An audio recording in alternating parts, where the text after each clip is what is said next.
তুমি সেই খাদিজার ব্যাপারে বলছো যেই খাদিজা ইন্তেকালের পরে রাসূলুল্লাহকে বলে গেছেন, ইয়া রাসূলুল্লাহ, আমি যখন দাফন করা হবে আমাকে আপনি আমার কবরের পার থেকে নড়বেন না, যতক্ষণ মুনকার নকিরের সওয়াল শেষ হবে না ততক্ষণ দাঁড়িয়ে থাকবেন। রাসূলুল্লাহ কাঁদছেন, মা খাদিজার কবরের মধ্যে দাঁড়িয়ে আছেন। সেই মা খাদিজাতুল কুবরার কবরের মধ্যে যখন দাঁড়িয়েছেন, রাসূল দেখেন মুনকার নকির আসছে না, আমার রাসূল দাঁড়িয়ে আছেন। আল্লাহ জিবরিলকে পাঠিয়ে দিলেন, জিবরিল যাও আমার হাবিবকে বলে দাও দুনিয়ার সব মানুষের কবরের মধ্যে মুনকার নকির যাবে, কিন্তু খাদিজা আমাকে এমন ভাবে জয় করেছে, খাদিজার কবরে মুনকার নকির যাবে না। তুমি সেই খাদিজার সম্বন্ধে কথা বলছো যে খাদিজাতুল কুবরা প্রথম ওহী নাজিল হওয়ার পরে বুখারী শরীফে সব হাদিসে আছে ওয়ারাকা বিন নৌফলের কাছে আমার নবীকে নিয়ে গেছিলেন। সেই ব্যাখ্যা জানার জন্য রাসূলুল্লাহকে সহায়তা দিয়ে তার ভাই ওয়ারাকা, চাচাতো ভাই ওয়ারাকা বিন নৌফলের কাছে নিয়েছে। তুমি সেই খাদিজার বিরুদ্ধে কথা বলছো। মুসলমান আগে ঈমান বাঁচেন, তারপর দুনিয়া দেখিয়েন না। জিবরিল আমিন এসে রাসূল খুদা সাল্লাল্লাহু আলাইহি ওয়াসাল্লামের সামনে দুজানু হয়ে বসেছেন আর রাসূল খুদা সাল্লাল্লাহু আলাইহি ওয়াসাল্লামকে প্রশ্ন করেছেন। প্রশ্নের আলোকে রাসূলুল্লাহ সাল্লাল্লাহু আলাইহি ওয়াসাল্লাম জবাব দিয়েছেন। এলমে হাদিসের পরিভাষায় ওই হাদিসটাকে বলা হয় হাদিসে জিবরিল। এই হাদিসে জিবরিলের মধ্যে আল্লাহ রাব্বুল আলামিনের পক্ষ থেকে জিবরিল আমিন রাসূলুল্লাহকে এই প্রশ্ন করেছেন। প্রশ্নটা ছিল এই, কয়েকটি প্রশ্ন করেছেন। মাল ইমান, আখবিরনি আনিল ইসলাম, আখবিরনি আনিল এহসান। ইমান, ইসলাম, এহসানের পরে চতুর্থ প্রশ্নটা করেছেন সৈয়দনা জিবরিল আমিন। সেটা বলেছেন আখবিরনি আনিস সাআ, হে নবী আপনি আমাকে কিয়ামতের খবর দিন, কিয়ামত সম্বন্ধে আমাকে বলুন। তখন আমার নবীজি প্রশ্নের জবাবে এটা বলেননি যে কিয়ামত কখন হবে আমি জানি না, এটা বলেন নেই, বরং এভাবে উত্তর দিয়েছেন ক্বালা মাল মাসউলু আনহা বিআলামা মিনাস সাইল। যাকে আপনি প্রশ্ন করেছেন, একজন যিনি প্রশ্ন করেন তাকে আরবিতে বলে সাইল, যাকে প্রশ্ন করা হয় তাকে বলা হয় মাসউল। প্রশ্নকারী আরেকজন যে জিজ্ঞাসিত ব্যক্তি। তখন রাসূলুল্লাহ সাল্লাল্লাহু আলাইহি ওয়াসাল্লাম জিবরিল আমিনকে বলেন, দেখো প্রশ্নকারী জিজ্ঞাসিত ব্যক্তির চাইতে, প্রশ্নকারীর চাইতে জিজ্ঞাসিত ব্যক্তি বেশি কিছু জানে না। একেবারে জানি না বলে নেই, প্রশ্নকারী যাকে প্রশ্ন করেছেন সেই ব্যক্তি বিআলামা অধিক জানে না মিনাস সাইল, যিনি প্রশ্ন করেছেন তার কাছ থেকে। অর্থাৎ জিবরিল কিয়ামতের ব্যাপারে তুমিও জানো আমিও জানি, এটা যে সিক্রেট বিষয় সেটা তুমি জানো। অতএব এই কিয়ামতের বিষয়টা ব্যাপারে, এই ক্ষেত্রে জানার ব্যাপারে আমরা দুজন সমান। অর্থাৎ মাসউল ব্যক্তি সাইল থেকে অধিক বেশি জানে না। আর আল্লাহ রাব্বুল আলামিন যে এটা এজহার করতে নিষেধ করেছেন সেটা তুমিও জানো আমিও জানি। বলুন না সুবহানাল্লাহ। তখন আল্লাহর নবীকে প্রশ্ন করলেন, ইয়া রাসূলুল্লাহ কিয়ামতের সঠিক সময় তো বলবেন না, কিন্তু ফাখবিরনি আন ইমারাতিহা, কিয়ামতের যে নিদর্শন, যেই নিদর্শনগুলো দেখলে আমরা বুঝবো পৃথিবী আর থাকবে না, পৃথিবী ধ্বংস হয়ে যাবে, এমন কতগুলো নিদর্শন বলুন। ক্বালা, তখন আমার নবী বললেন, শুনো কিয়ামতের আলামত, আন তালিদাল আমাতু রাব্বাতাহা, যখন দাসী তার প্রভুকে প্রসব করবে, যখন দাসী তার প্রভুকে প্রসব করবে। দাসী যখন প্রভুকে প্রসব করবে, এটার অর্থ কি? এটার অনেকগুলো অর্থ থাকতে পারে। তার মধ্যে একটা হয়, একজন হচ্ছে প্রসব করবে, যিনি প্রসব করবেন উনি হচ্ছেন মা, তো মা হয়ে যাবে দাসী, ছেলে হয়ে যাবে বাদশা। যখন দাসী তার রবকে, তার প্রভুকে প্রসব করবে, তার ব্যাখ্যা হচ্ছে, অন্যতম ব্যাখ্যা হচ্ছে এই, যখন দেখবা ছেলে তার মায়ের সাথে দাসীর মতো ব্যবহার করবে। মাকে দাসীদের সাথে মানুষে যেভাবে ব্যবহার করবে, একজন মুনিবে দাসীর সাথে যেই ধরনের ব্যবহার করে, যখন সমাজের মধ্যে দেখবে একটা যুবক ছেলে, একজন ছেলে তার মার সাথে সেইভাবে দুর্ব্যবহার করছে, মাকে সম্মান দিচ্ছে না, বরং মাকে দাসীর মতন ব্যবহার করছে, মার কোনো অভিমত ঘরের মধ্যে সেটা হচ্ছে না, মাকে তুচ্ছতাচ্ছিল্য করা হচ্ছে সমাজের মধ্যে, তখন বুঝবা যে কেয়ামত কাছে নেই, কেয়ামত কাছিয়ে গেছে। কেয়ামত দূরে নেই, কেয়ামত কাছিয়েছে। ওয়ান তারাল হুফাতাল উরাতাল আলতা রওয়াত সাতে তাতাওয়াল লুনা ফিল বুনিয়ান। এখানে কয়টা কথা আছে? একটা হচ্ছে হুফাত, উরাত, আলা, রওয়াত সাত, চারটি কথা বলেছে। একটা হচ্ছে নঙ্গা পা, হুফাত। এক সময় যারা জুতো পরতে পারত না, স্যান্ডেল পরার মতো যাদের পায়ে স্যান্ডেল ছিল না, স্যান্ডেল কিনে, এক জোড়া স্যান্ডেল কিনে স্যান্ডেল পায়ে দিবে এরকম পয়সা যাদের ছিল না। আল ওরাতা, যারা উলঙ্গ ছিল, পরিপূর্ণভাবে পোশাক পরিধান করতে পারত না, নিম্ন শ্রেণীর মানুষ। আল আলাতা, যারা অভাবী ছিল, ফকির ছিল। রোয়াত শাহ, যারা ছাগল চড়াতো মাঠে। এই সমস্ত ব্যক্তিরা একদিন যে কোনো কারণে তাদের পয়সা হয়ে যাবে। ইয়াতাতাওয়ালুনা ফিল বুনিয়ান, তারা অট্টালিকা বানাবে, অট্টালিকা বানিয়ে কার চাইতে কে কত উঁচু করতে পারে। একজনে 10 তালা, আরেকজন বলবে আমি করবো 15 তালা, আরেকজনে 15 তালা করলে আরেকজনে করবে 20 তালা, আরেকজনে 20 তালা করবে, আমি করবো 30 তালা। এইভাবে তাদের দালান নিয়ে তারা যখন পরস্পর অহংকার করবে, এক অথবা কার চেয়ে কার বাড়ি বেশি সুন্দর হবে, কার ডিজাইন সুন্দর বেশি হবে, কারুকার্য বেশি হবে, এইভাবে যখন ওই নিম্ন শ্রেণীর মানুষগুলো, একসময় যাদের পায়ে স্যান্ডেল ছিল না, একসময় যারা ভাতের মাড় খেয়ে কোনো রকমে চলতো, একসময় তারা ছাগল চড়াতো, ফ্রান্সের সে প্রধানমন্ত্রী একসময় ছাগল চড়াতো, এখন ফ্রান্সের প্রধানমন্ত্রী সে এইভাবে যতগুলো আপনারা দেখবেন ফ্রান্স কিংবা ইটালি তার প্রধানমন্ত্রী একসময় ছাগল চড়াতো, যখন ভারতের মধ্যে দেখবেন চা বিক্রেতা প্রেসিডেন্ট হয়েছে, এরকম অবস্থা যখন তোমরা দেখবে সমাজের মধ্যে, এই সমাজের মধ্যে যখন এই অবস্থা দেখবে, নিম্ন শ্রেণীর মানুষ উপরে উঠে মানুষকে আর মানুষ মনে করবে না, তখন বুঝবে যে কিয়ামত কাছেছে। এরপরে রাসূল খুদা সাল্লাল্লাহু আলাইহি ওয়াসাল্লাম অন্য হাদিসের মধ্যে আরো সুন্দরভাবে বলেছেন, দেখো কিয়ামতের অনেকগুলো আলামত আছে, তার মধ্যে একটা হচ্ছে ওয়াতুআল্লিমু লিগাইরিদ দ্বীন। অনেকগুলো আছে, আমি ইম্পর্টেন্ট দিকগুলো বলছি। ওয়াতুআল্লামু লিগাইরিদ দ্বীন, এলমে দ্বীন শিখা হবে, কোরআনে কারীমের তাফসীর শিখা হবে, হাদিসে পাকের ব্যাখ্যা শিখা হবে, এলমে ফিক অর্জিত হবে, মানুষের মধ্যে জ্ঞান আসবে, মানুষ জ্ঞান অর্জন করবে, কিন্তু জ্ঞানটা দিন ধর্ম প্রচারের জন্য হবে না, বরং জ্ঞানটা হবে নিজেকে জাহের করার জন্য, জ্ঞানটা হবে পয়সা কামানোর জন্য, দুনিয়ার তালাশের জন্য। তখন বুঝবা যে কিয়ামত কাছিয়েছে। ওয়া আতার রাজুলু ইমরাআতাহু, নিয়ম হচ্ছে স্ত্রী স্বামীর আনুগত্যশীলা হবে, কিন্তু যখন উল্টা দেখবা স্বামী স্ত্রীর কথায় উঠে আর বসে। ওয়া আতার রাজুলু ইমরাআতাহু, যখন দেখবা পুরুষ তার স্ত্রীর কথায় উঠে আর বসে, স্ত্রী যা বলে ঘরের মধ্যে সেটাই রটবে, স্বামী যা বলে সেটা হবে না। সেই অবস্থায় যখন দেখবা দয়ুজের সংখ্যা বেড়ে গেছে সমাজের মধ্যে, তখন বুঝবা যে কিয়ামত কাছিয়েছে। ওই যে ব্যক্তিটা বউর কথায় উঠে আর বসে, আক্কা উম্মাহু ওয়া আদনা সাদিকাহু ওয়া কাসা আবাহু, যে তার বউর কথায় উঠে বসে আর মাকে কষ্ট দেয়।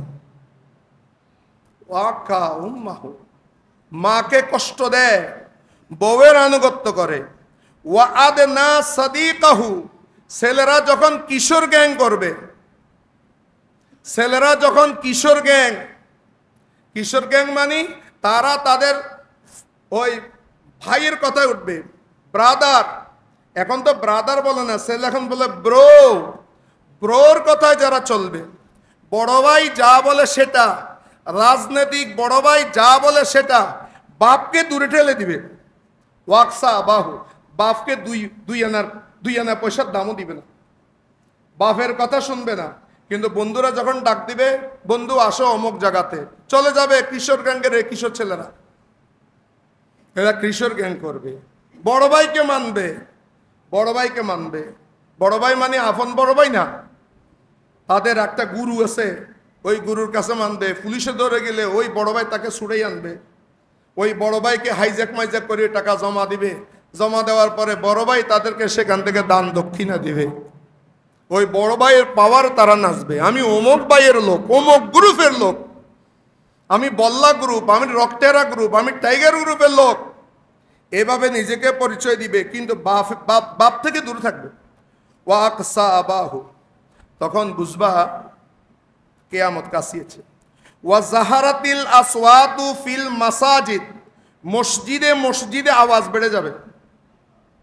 আজ মসজিদের মধ্যে আগদ করতে আসে, এটাকে আগদ করতে আসে না, এটা বিচার কি করতে, বাজার বানাইতে আসে। আমাদের মসজিদে অনেক কম। আপনি অন্য মসজিদের মধ্যে আগদ পড়াতে আমি বিস্মিত হয়ে যাই, এটা কি বাজার নাকি এটা মসজিদ?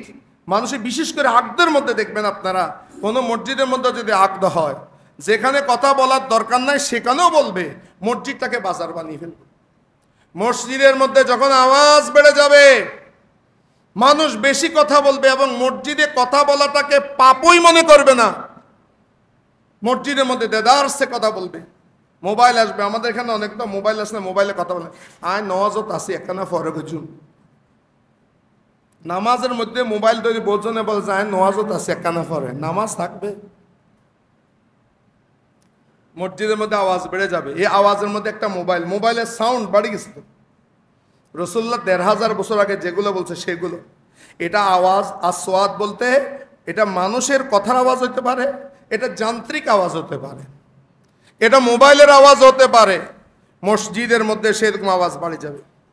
ওয়াসাদাল কাবিলাতা ফাসিকুহুম, একটা জাতির নেতৃত্ব দিবে ওই ব্যক্তি, যেই ব্যক্তি জাতির মধ্যে সবচাইতে বড় পাপী। ভালো মানুষ নেতৃত্বের মধ্যে আসবে না, নেতৃত্ব দিবে জেনাখোর, বাটফার, সিটিং, মানে যা যা আছে নেগেটিভ যা বলা হয়, চিট, প্রতারক, জেনাখোর, মদখোর, শরাবি এবং মানুষের টাকা মেরে খেয়েছে, এই ধরনের মানুষ বিভিন্ন সংগঠনের সভাপতি হবে। এগুলো হবে সভাপতি, সমিতির সভাপতি, উমকের সভাপতি, মসজিদের সভাপতি, মাদ্রাসার সভাপতি, স্কুলের সভাপতি। এরা সব যখন লুচ্চা বদমাশ যখন সমাজের মধ্যে নেতৃত্ব দিবে, তখন বুঝবা কিয়ামত কাছিয়েছে। ওয়াকানা জাইমুল কওমে আরজালুহুম, নিকৃষ্ট শ্রেণীর মানুষ, নিকৃষ্ট শ্রেণীর বকাটা ছেলে মুরব্বীদের যখন বিচার করবে, বকাটা ছেলে রাজনৈতিক পাওয়ারে মুরব্বীরা যায় তাকে নত হয়ে যাবে তার সামনে। আমাদের দেশের এখন মুক্তিযোদ্ধারা পর্যন্ত নত হয়ে আছে, তাদের গলার মধ্যে এখন জুতার মালা দিচ্ছে। এক একটা দৃষ্টান্ত আপনারা পাবেন। শিক্ষক মার খাচ্ছে, ছাত্ররা শিক্ষককে মারছে, শিক্ষক কাঁদছে, কেউ হার্ট অ্যাটাক করে মারা গেছে, ছাত্ররা শিক্ষককে মারছে। এই দৃশ্য যখন তোমরা দেখবে তখন দেখবা কিয়ামত কাছেছে। যখন টিচারদেরকে মারছিল তখন আমি বলেছিলাম এই ছাত্রগুলোর অস্তিত্ব থাকবে না, যেটাই হোক, শিক্ষক যাই হোক। আজকে ওরা কোথায়? আরো দেখবেন সামনে এদের অবস্থা। এগুলা কিয়ামতের নমুনা। ওয়া উকরিমা রজুলু মুখাফাতা শাররিহি, মানুষ মানুষকে সম্মান করবে, ইজ্জত করবে, সে সম্মানের পাত্র সেজন্য নয়, বরং তাকে যদি আমি সালাম না দিই, তাকে যদি আমি সেলুট না যাই, তাকে যদি দোস্ত না বলি, প্রথম কাতারে আমি এখানে মাঝে মধ্যে মিলাদ পড়ি না, রাজনৈতিক মিলাদ পড়লে দেখবেন এখানে ব্যানার নিয়ে আমার আশেপাশে আমাকে সিবি ধরে কতগুলো আসে। এটা নেতার অমুক, নেতার সমক একটা বলে নেতাদের থেকে 50,000 টাকা নেবে, আমাদের আবাল কতগুলো পাইছে, আমাদেরকে 5 জনকে 500 টাকা ধরা দিবে, আপনাদেরকে জিলেপি ধরা দিবে। ওর বাজেট কত আল্লাহ জানে। তারপরে এদের জ্বালা এখানে বসাও যায় না আমার। এরকম কতগুলো আছে না, দেখবেন আপনারা। যেই দলে আসুক, দল থেকে টাকা নিবে, অ্যামাউন্ট একটা আপনাদেরকে দিবে জিলেপি, আমাদেরকে 5 জনের 500 টাকা। তারপরে ব্যানারও ছবি তুলতে তো কি মিলাদ, এগুলো ছবি উদ্দেশ্য। এই সমস্ত মানুষ, এদেরকে মানুষ সম্মান করবে, সামনে আনবে। ওরা সম্মানিত সেজন্য না, ওদেরকে মানুষ ডরে সম্মান করবে। সম্মান যদি না করে তার একটা মুসিবত আসবে, তার নামে মামলা দিয়ে দিবে, কেস দিয়ে দিবে, তার চাকরি খেয়ে ফেলবে। সেই জন্য ইমাম সাহেব মুয়াজ্জিন তাকে সালাম দিবে, আসসালামু আলাইকুম। সমাজের যখন এই অবস্থা হবে, হেডমাস্টারে উঠি। এক সময় এই ছেলেটা এই স্কুলের ছাত্র ছিল, সেই বকাটে ছেলেটাকে দেখে যখন হেডমাস্টার চেয়ার থেকে দাঁড়িয়ে যাবে, সে ওই স্কুলের সভাপতি হবে। হেডমাস্টার উঠে যাবে, হেডমাস্টারকে উঠে দিয়ে তার ছাত্র যখন হেডমাস্টারের চেয়ারে বসে যাবে, তখন বুঝবা যে কিয়ামত কাছিয়েছে। তাকে সম্মান করতে, যে সম্মানের যোগ্য সেই জন্য না। মুখাফাতাশালী ওয়া জাহারাতিল কাইনাত ওয়াল মাআজিব, বাদ্যযন্ত্র বেড়ে যাবে, ঘুঙ্গুরের ধ্বনি বাড়বে, নাচনেওয়ালি বেড়ে যাবে, ড্যান্সার বেড়ে যাবে সমাজে।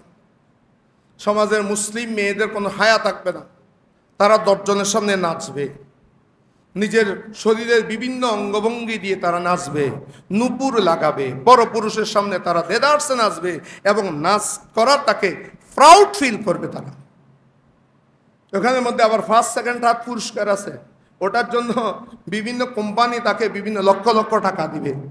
আর আপনারা 2 চোখ মেলে দেখে থাকবেন, না অমুকের মেয়ে প্রথম স্থান অধিকার করেছে, নেচেছে এতগুলো মানুষের সামনে নিজের অঙ্গটঙ্গ নিয়ে। যখন এই অবস্থা বেড়ে যাবে, তখন বুঝবা কিয়ামত কাছিয়েছে। ওয়াশুরিবাতিল খুমুরু, যখন মদ পান বেড়ে যাবে, মানুষ চায়ের মতন পানির মতো মদ পান করবে, মদ পান বেড়ে যাবে, ড্রিঙ্ক বেড়ে যাবে। এখন বাড়ছে কিনা কমছে দেখেন। ওয়ালানা, এখন আসেন, ওয়ালানা আখিরু হাদিল উম্মাহ, আখিরু হাদিল উম্মতি উলাহা, পরবর্তী জেনারেশন, এই উম্মতের পরবর্তীরা এসে পূর্বসূরীদেরকে গালিগালাজ করবে, লানত দিবে। উম্মতে মুহাম্মদের মধ্যে যারা পরে আসবে, তারা এসে যাদের মাধ্যমে দিন ধর্ম ইসলাম কায়েম হয়েছে, তাদেরকে তারা লানতস্তি করবে, গালাগালি করবে। আজকে আপনারা দেখতেছেন এগুলো, এদের দলে তো আলেম আছে, এদের দলে মাদ্রাসায় পড়ায় এমন শিক্ষক কি নাই? এই বদমাশগুলো আসছে 1500 বছর পরে, আসি বলতেছে তার বিরুদ্ধে এখন কথা বলছে, যিনি সর্বপ্রথম ইসলাম গ্রহণ করেছে, তার বিরুদ্ধে কথা বলছে। এখন রাসূলুল্লাহ গারে হারা থেকে সোজা যার ঘরে গিয়েছেন, রাসূলুল্লাহ সাল্লাল্লাহু আলাইহি সাল্লামকে সান্ত্বনা দেওয়ার গোটা আরবের মধ্যে কেউ নাই, যার বাপ নাই, মা নাই, চাচা নাই, দাদা নাই, তাকে সান্ত্বনা দেওয়ার যখন কেউ ছিল না, তখন রাসূলুল্লাহ সাল্লাল্লাহু আলাইহি সাল্লামের পাশে ছিলেন মা খাদিজাতুল কুবরা রাদিয়াল্লাহু তাআলা আনহা। বলুন না সুবহানাল্লাহ। আজকে সেই মা খাদিজাতুল কুবরার নাম ধরে ধরে বলা হচ্ছে, এর আগে তাদের মধ্য থেকে একই বংশের, একই ঘরানার, একই মতবাদের, সে বলে দিয়েছে মা খাদিজা ইনটেক নয়। শব্দ দেখেন, ইনটেক নয়, তিনি তালাক খেয়েছেন, 2 বার তালাক খেয়েছেন, তালাক খাওয়া পৌড়া, তিনি ইনটেক নয়। এই তো বেয়াদবি করেছে। আর এক বেয়াদব কিছুদিন আগে দেখছেন আপনারা, একই ঘরানার আলেম, ভাইরাল বক্তা, এরা কোনো মাদ্রাসার কোনো জুনিয়র লেভেলের শিক্ষক না, এগুলা কোনো মাদ্রাসাতে জুনিয়র লেভেলও আসতে পারবে না। হাদিস শরীফের ইবারত পড়া তো দূরের কথা, কয় মা খাদিজা নামাজও পড়েন নাই, মা খাদিজা রোজাও রাখেন নাই, মা খাদিজা পর্দাও করেন নাই, বেপর্দা ছিলেন। সত্য না মিথ্যা? যখন দেখবা এই অবস্থা, যারা সাহাবায়ে কেরামের শানে বেয়াদবি করবে, এটা রাসূলুল্লাহ বলে, দেখুন আমি আবার এবারটা পড়তেছি, ওয়ালানা আখিরু হাদিল উম্মতে, এই উম্মতের পরবর্তী যারা আসবে তারা লানত করবে, তারা বর্ষনা দিবে, তুচ্ছতাচ্ছিল্য করবে। কাকে? উলাহা, যারা এই এই প্রজন্মের, এই উম্মতের পূর্বসূরি ছিল, যাদের মাধ্যমে দিন কায়েম হয়েছে। মা খাদিজাতুল কুবরা রাদিয়াল্লাহু তাআলা আনহার ব্যাপারে আমার নবী বলেন, আমি সকলের দেওনা শোধ করে দিয়েছি, আমি দুইজন মানুষের দেওনা শোধ করে পারি নাই। একজন হচ্ছে মা খাদিজা, আর একজন হচ্ছে সিদ্দিক আকবর রাদিয়াল্লাহু তাআলা। এগুলো বলে ইসলামী বক্তা। বাংলাদেশের মানুষ, আল্লাহ তাদেরকে হেদায়েত করুক, এগুলাকে 1 লক্ষ টাকা 50,000 টাকা ভিজিট দিয়ে ওয়াজ শুনতে হয়। যদি তওবা না করে কাফের কাফের কাফের কাফের কাফের। এটা শুধু আমি বলছি না, সব ওলামারা বলবে। দুঃখ লাগে, ওই দলের মধ্যে তো কিছু জ্ঞানী আলেম আছে, ওরা তো কিছুই বলতেছে না। ওরা যখন সে ভুল করে, ভুলটাকে কোনো ক্রমে ঢেকে সাফে ওকে সাফ করতে চায় এবং বলে দিয়েছে আল্লাহ সর্বশক্তিমান। এই কথাটা বললো শিরিক হবে, একই বক্তার বক্তব্য। আমাদের দেশের নিয়ম হচ্ছে, এটা যদি আওয়ামী লীগের মানুষের যদি হয়, এটা কেলা গাছ, আওয়ামী লীগের মানুষের মতো না, এটা বট গাছ। এটা যদি কচু গাছ হয়, বিএনপির মানুষ কেব না, এটা আপেল গাছ। মানে আগে দেখবে যে এটা কোন দল করে, সে কোন দল করে। যদি দল তার দলের লগে মিলে, সে নিষ্পাপ ফেরেশতা। একই অবস্থায় ওনাদেরও হয়েছে। ওরা তো ইসলামী দল নয়, ইসলামী নাম ব্যবহার করে না, ওরা পার্থিব স্বার্থে করে। ওদের মধ্যে প্রতারণা থাকবে, ওরা বলবে যে রাজনীতি একটা খেদা, যে যাকে ড্রস দিতে পারে ওটাই রাজনীতি। ইসলামে তো এটা নাই, ইসলামে তো এই সমস্ত মুনাফিকি নাই, এ সমস্ত বাটফারি নাই। এগুলো যারা করে, যারা সমর্থন করে, মা খোদার কসম করে বলছি, মা খাদিজার ব্যাপারে যদি আপনি মুখ খোলেন, আল্লাহ নারাজ হয়ে যাবে। আল্লাহ এমন একজন নারী, যেই নারীকে আল্লাহ রাব্বুল আলামিন দুনিয়া থাকতে যেই নারী, সেই নারীকে জিবরিলকে পাঠালেন, জিবরিল যাও আমার পক্ষ থেকে খাদিজাকে সালাম দিয়ে দাও। তুমি সেই খাদিজার ব্যাপারে কথা বলছো? ইতিহাস খুলে দেখুন, রসুল্লাহর ইসলাম এখনো প্রচার হয়নি। আপনাদেরকে আমি 2টি কথা বলি। রসুল্লাহর নামাজ, আপনারা বলতে পারেন নামাজ তখন ফরজ হয়নি, সেই জন্য মনে হয় পড়েনি, এটা বলছে। আরে না, আমি আপনাদেরকে বলি, নামাজ ফরজ হওয়ার আগেও যারা দ্বীনে হানিফের মধ্যে ছিলেন, ইব্রাহিম খলিলুল্লাহ ধর্মের উপরে ছিলেন, তারা রোজাও রাখতো, নামাজও পড়তো, খানায়ে কাবা তাওয়াফও করতো।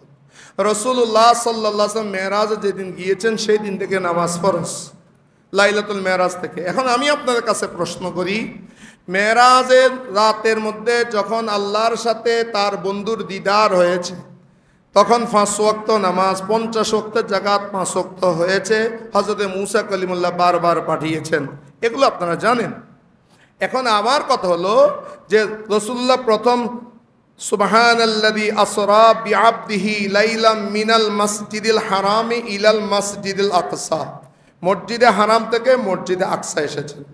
এখনো কিন্তু উপরে যান নেই।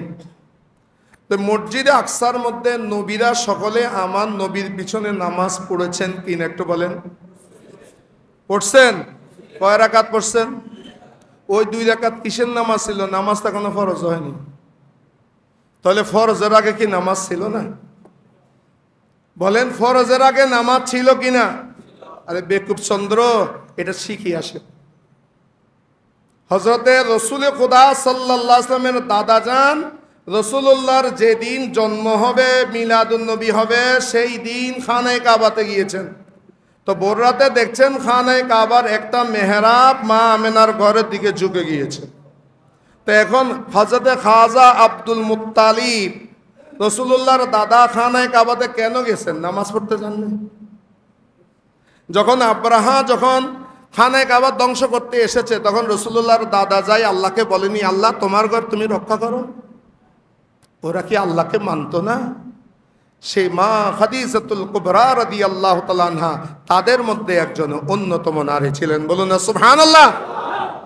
কিভাবে তুমি বলতে পারলে যাকে আল্লাহ রাব্বুল আলামিন তার নবীর জন্য বেছে নিয়েছেন হাজার হাজার নারী থেকে, ওই সৌভাগ্যবান নারী যে বংশগুণে সবার উপরে থাকবে, চরিত্র গুণে সব দিক দিয়ে মাধুর্যপূর্ণ থাকবে, ওই নারীটাকে তার প্রিয় মাহবুবের জন্য আল্লাহ বেছে নিয়েছেন। আল্লাহ যেই নারী 40 বছরেও যার বয়স দেখা যেত 20 বছরের নারীর মতো, সেই নারীটাকে আল্লাহ বেছে নিয়েছেন। যেই নারীর গর্ভের মধ্যে রাসূলুল্লাহর 6 জন আওলাদের জন্ম হয়েছে, মা ফাতেমার মা হাসান হুসাইনের নারী, সেই নারীর ব্যাপারে তুমি এ কথা কিভাবে বলতে পারলে উনি একজন বেপরদা ছিল? যেই মোল্লা ভারতের নায়িকার ব্যাপারে কথা বলে, ভারতের নায়িকা কোনটার গাল সুন্দর, কোনটার ফাঁসা সুন্দর, এগুলো বলে, এই নারীকে আসছে এখন মা খাদিজার কাছে। আস্তাগফিরুল্লাহ বলেন না, নাউজুবিল্লাহ বলেন না। আপনাদেরও তো আলেম আছে, আমি সেই সমস্ত আলেমদেরকে বলি, ভাই তোমার ইমান টিকলে না তোমার দল টিকবে, আগে ইমানটা টিকাও। এদের কোন রকমে তোমরা একটু দমাও না। দমানো তো দূরের কথা, তাকে নাকি তোমরা মনোনয়ন দিয়েছ অমুক স্থান থেকে, সে তোমাদের প্রার্থী হয়ে নড়বে।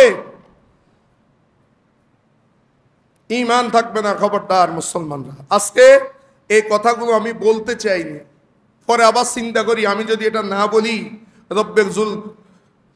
রব্বে জুল জালাল যদি আমাকে প্রশ্ন করে মা খাদিজার উপরে আঘাত আসছে, তুমি মাথো নেই কেন? আমার রসুল যদি কিয়ামতের ময়দানে প্রশ্ন করে আমার বিবি সম্বন্ধে, যখন জিজ্ঞাসা তুমি তো জানো, তুমি কথা বলো নি কেন? কি জবাব দিবেন? কি জবাব দিবেন বলেন?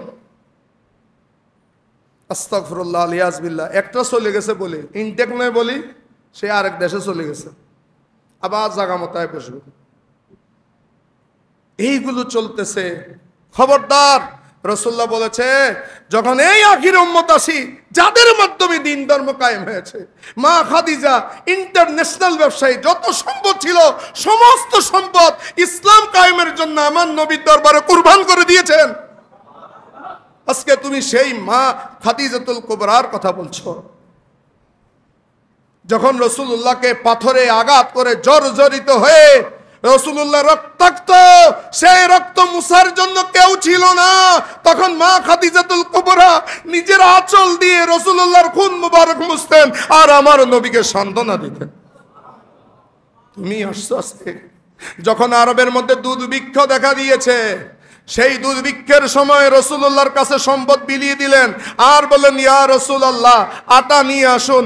মা খাদিজাতুল কুবরাকে আমার নবী সেই আটার খামির করে দিত, মা খাদিজাতুল কুবরা সেই রুটি বানাতো আর রাসূলুল্লাহ সেই রুটি গরিবদের মধ্যে, অনাহারীদের মধ্যে বিলিয়ে দিতেন।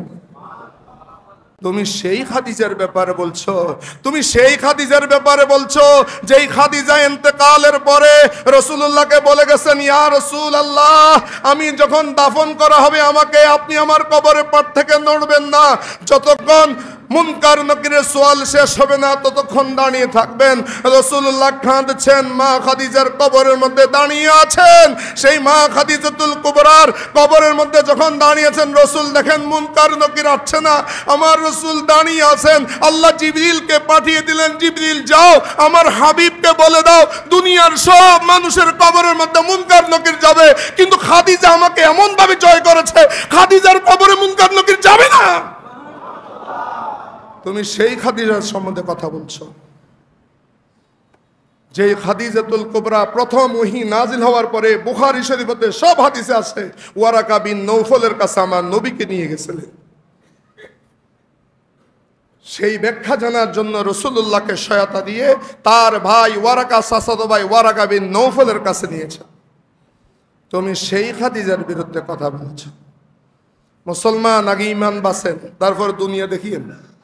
এটা আমার দলের লোক, হুজুরে মনে ওনাকে পছন্দ করে না, উনি বাসসিটির মাল কেন, উনি কলেজের মাল, উনি এই মাল সেই মাল, এই মাল বিবেচনা আগে নিজের ইমান বাঁচান। ইমান থাকবে না যারা তাকে সাপোর্ট করবে, আল্লাহ তাকে তওবা করার তৌফিক দান করুক। ফারকাবু ইনদা যালিকা, এই অবস্থার মধ্যে তোমরা দেখবা, একটু অপেক্ষা করবা, তখন এই অবস্থা হবে। পৃথিবীতে তখন দাবানল বাহির হবে, পৃথিবী পুরো ছাই ছাই হয়ে যাবে, দাবানল বের হবে কিয়ামতের আগে। এখন দাবানল বের হচ্ছে কিনা আপনারা দেখেন, দাবানল বের হবে। ওয়া জালজালাতান ওয়া খাসফান, ভূমিকম্প বেড়ে যাবে। ভূমিকম্প বাড়বে কিয়ামতের আগে। ওয়া খাসাফান ওয়া মাসখান, ওয়া কাসফান, ভূমি ধস হবে, পাথর উপর থেকে পাথর বর্ষিত হবে। পাথর বর্ষিত মানে এখন শিলা বৃষ্টি হচ্ছে, বড় বড় পাথর পড়বে। পাকিস্তানের মধ্যে এটাকে কি বলে, যে বৃষ্টিগুলো একসাথে পড়েছে, এটাকে কি বলে, ক্রাউড বাস্ট বলছে। ক্রাউড বাস্ট মানে মেঘালয় এটা বাস্ট হয়ে গেছে, পুরা বৃষ্টির পানিটা পাকিস্তান এবং ভারতের সীমানার মধ্যে পড়ে বিশাল বন্যা হয়ে শত শত পাকিস্তানি ভেসে গেছে। এগুলো হবে, এগুলো কিয়ামতের আগে হবে। মানুষের অত্যাচার যখন বেড়ে যাবে, এরপরে একটার পর একটা ঘূর্ণিঝড় আসবে, টর্নেডো আসবে, বিভিন্ন বিপদ আসবে। ওই রাসূলুল্লাহকে যে আল্লাহ ওয়াদা করেছেন একসাথে ধ্বংস করবে না, সেই জন্য ধ্বংস করছে না। নাহলে এই সমস্ত বক্তার বক্তব্যের কারণে তো আমাদের কাছে বড় বড় গজব আসার কথা। কিন্তু রাসূলুল্লাহ ইন্তেকালের আগে আল্লাহ থেকে ওয়াদা দিয়েছেন, আমার কওমকে একসাথে আপনি ধ্বংস করিয়েন না। যেভাবে আদ সমুদকে ধ্বংস করে দিয়েছেন, কওমে লুতকে ধ্বংস করে দিয়েছেন, একসাথে আমার উম্মতকে আপনি ধ্বংস করবেন না। সেই জন্য বিভিন্ন স্থানের মধ্যে ভিন্ন ভিন্নভাবে আমাদের আযাব আসবে। এই আযাবগুলো তসবির সরার মতো আসবে। তসবি ধরার পরে তসবির সরার এই সুতাটা যদি কেটে দেওয়া হয়, একটা একটা তসবি ছড়া যেভাবে পড়বে, দানা যেভাবে পড়বে, আমাদের উপরে আযাব সেইভাবে আসবে। অতএব আযাব এগুলো আসতে থাকবে, আর শান্তি পাবেন না। আল্লাহর নবী বলেন, ইসবিরু, হে আমার উম্মতেরা, যাদের মধ্যে ঈমান থাকবে তোমরা আর সেটা পাবেন, তোমরা একটা ধৈর্য ধারণ করো। হাত্তা তালকাউনি, যতক্ষণ না তোমরা আমার সাথে দেখা করবে। কোথায়? ওই হাউজে কাউসারে। তোমাদের সাথে দেখা হবে হাউজে কাউসারে। এতদিন সবর করো, দিন যেটা যাবে সেটা ভালো যাবে, যেটা আসবে সেটা খারাপ আসবে।